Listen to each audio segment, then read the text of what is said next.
Ya pasti dia ngomong nanti kampung. Jadi misalnya usulan dari Kampung Gerbang Tinggi ternyata terhambat karena ini dialihkan untuk bantuan kepada masyarakat yang berhak menerima. Nah, bunyinya di situ adalah jangan dipotong. Bagi masyarakat miskin yang terkena dampak COVID-19. Ini banyak yang salah mengartikan. Miskin ini dicapai bagi masyarakat yang terkena dampak COVID-19. Kan salah loh itu. Masalah terkena dampak, datang kami terkena dampak. Oke? Tetapi ini masyarakat miskin yang terkena dampak COVID-19. Nah, makanya di peraturan menteri, di peraturan perubahan menteri itu ada syarat-syarat ketentuan. Mungkin lambat sekali kan, kadus-kadus. Ada 14 kriteria bahwasanya mereka yang berhak menerima BLTDD, bantuan langsung tunai dari dana desa. Nah, amun itu tidak diterapkan di kampung-kampung 14 itu kan jadi kelas miskin. Kalau kelas gembel ini kalau Gerbang Tinggi lari dulu. Nah, ternyata dengan 14 syarat itu sangat memberatkan. Sedangkan ada lagi dari kampung-kampung yang sudah kita lalui, akhirnya minggu menurut ini mana ditiadakan saja. Tidak bisa. Karena ini perintah langsung pusat, ini ada Permen-Q nomor 40 PMK 07 2020 pasal 47A. Apabila yang bunyi kurang lebih ini, apabila kampung tidak melaksanakan BLT atau tidak menyalurkan BLT kepada yang berhak menerima, maka tahap 3 diberhentikan penyaluran dana desa. Berarti secara tidak langsung tidak mengartikan BLT ini hukumnya wajib. BLT ini hukumnya wajib diberikan kepada masyarakat yang terdampak COVID-19. Tinggal aja kepada masyarakat miskin, jangan lupa miskin itu. Nah, kemudian bapak-bapak, maaf aku agak di pengeras saja ngomongnya biasa, agak ini ya. Selanjutnya lagi ada ketentuan dari Kementerian PDTT, kami melalui instruksi dari kementerian dan kami ini perpanjangan tangannya, bahwasanya kalau dana desa itu pagunya di bawah 800 juta, maka kampung itu mengalokasikannya maksimal. Ini dikutip bahwa maksimal 25%. Kalau di 800 sampai 1,2 M maksimal 30%. Kalau di atas 1,2 maksimal 35% bisa diperuntukkan untuk masyarakat miskin yang terkena dampak COVID melalui BLT dana desa. Itu jangan dipotong dulu, tapi meskipun divideokan harus clear penjelasan ini. Jadi berarti dana desa di Kampung Gerbang Tinggi ini 1.243.653.000, berarti lebih 1,2, pajak maksimal 35%. Nah itu kan begini. Kita klarifikasi lagi. Kalau dia mengambil maksimal berarti 35%. Nah di situ tuh bukan kita harus memaksimalkan harus 35%. Karena di kampung-kampung lain itu banyak yang salah mengartikan. Kamu 30%, kamu misalnya di dasar 800, lebih kan 100 kemudian, maka itu dia 20, maka itu dia 30. Pertanyaan masyarakat awam. Nah tugas aparatur lah, tugas kadus lah yang menjelaskan itu tuh maksimal. Ketika memang data itu memang memenuhi syarat, memang jumlahnya memang harus dimaksimalkan dengan ketentuan syarat tadi, silakan. Tapi permasalahannya kenyataan di kampung itu data real itu tidak itu. Nilai itu ada istilahnya dispensasi. Dispensasi itu berbunyi minimal 9 kriteria. Kalau 9 kriteria diterapkan di Kampung Gerbang Tinggi, kan nyampe di 30. Kan dia yang tahu. Tahu kan? Para kadus pasti tahu. Para kadus pasti tahu. Sehingga ada namanya kebijakan. Berbicara masalah kebijakan, kami pendamping tidak punya hak bicara masalah kebijakan. Kami hanya menyampaikan regulasi dan aturan-aturan yang harus kami sampaikan ke masyarakat. Nah, bunyinya di surat edaran Bupati 141 masih tanggal 16 kemarin, bunyinya itu syarat itu pertama itu yang berhak mendapatkan bantuan langsung tunai dana desa non PKH, non BPNT. Sekali lagi bunyinya non PKH, non BPNT. Walaupun dia miskin, walaupun dia keadaan memadai, nah ambil dana PKH berarti dia berhak lagi dapat.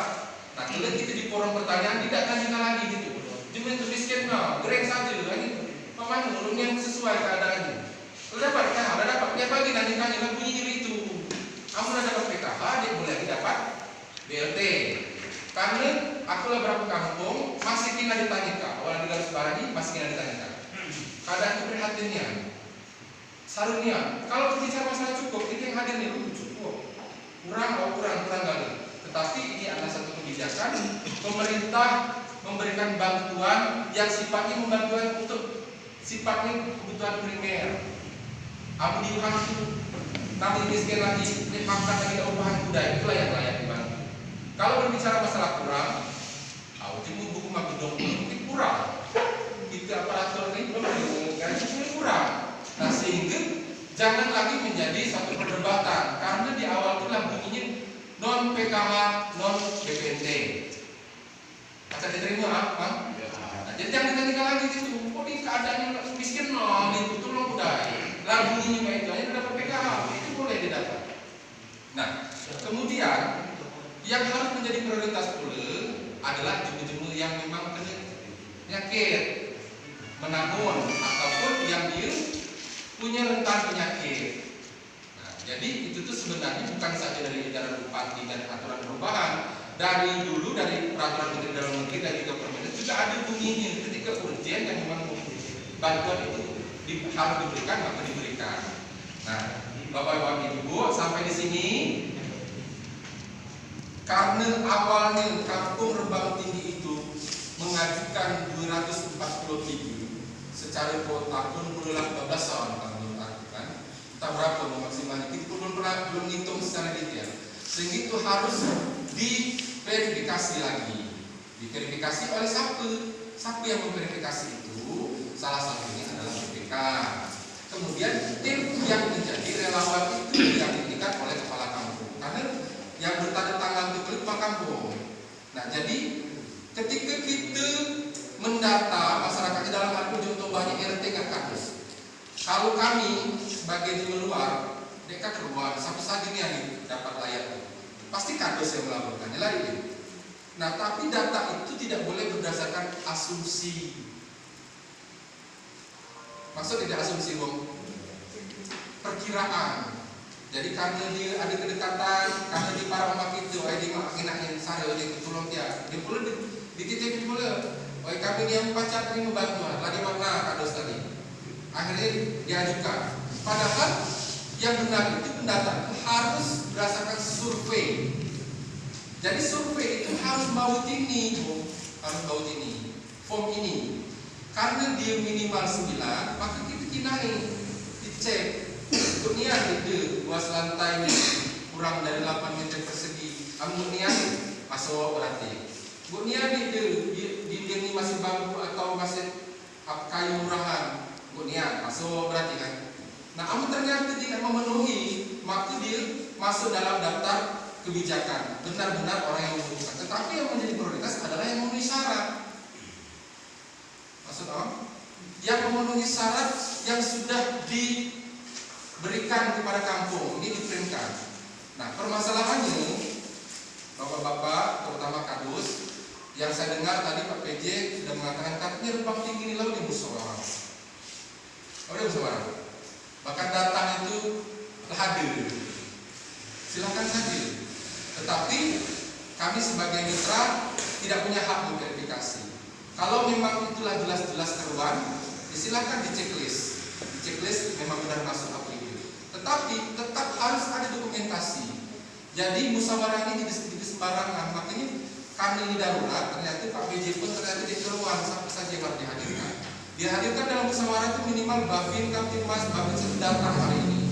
Kemudian BPK wajib. Kemudian tokoh masyarakat harus adil. Kasih harus adil. Kadus lebih lagi. Karena kadus itu yang tahu data. Nah, kalau ternyata ada yang tidak data, takutnya ada ada gagal paham, ada tidak nyampai penjelasan ini. Nah, sehingga di situ ada dibuat daftar hadir, dibuat berita acara, dalam hal menentukan jadwal, diverifikasi, dokumentasi survei pun perlu harus ada. Berat kan? Lindak bantu tadi, dan kita statusnya relawan di upahnya. Nah, jadi kartu PJ ini aku terima pertanyaan ini. Pokoknya aku di tertib. Kalau ada apa-apa, misalnya kamu bertanggung jawab itu aku, jadi kamu jangan asal-asal masuk ke data terus. Kartu PJ. Nah, dari itu bukan saja PJ yang bertanggung jawab, PJ itu menandatangani. Kalau sampai kamangan kadus, kamangan RT itu memberikan data yang salah, nah ini ada ini denda, apa namanya? Undang-undang nomor 17 denda 20 juta penjara. Jadi jangan sampai. Nah, umumkan lagi, jangan sampai itu terjadi di Rebang Tinggi. Datalah yang sesuai kriteria, karena yang bertanggung jawab pun juga di situ adalah kadus yang mendata. Empuk dia masih keluarga dinginya, empuk dia masih tetangga dinginya. Kalau ternyata tidak memenuhi syarat, jangan. Nah, akan repot gitu, karena dia akan diaudit gitu. Termasuk camat, termasuk inspektor akan mengaudit itu. Karena namanya bantuan itu sensitif, jadi dia bohong.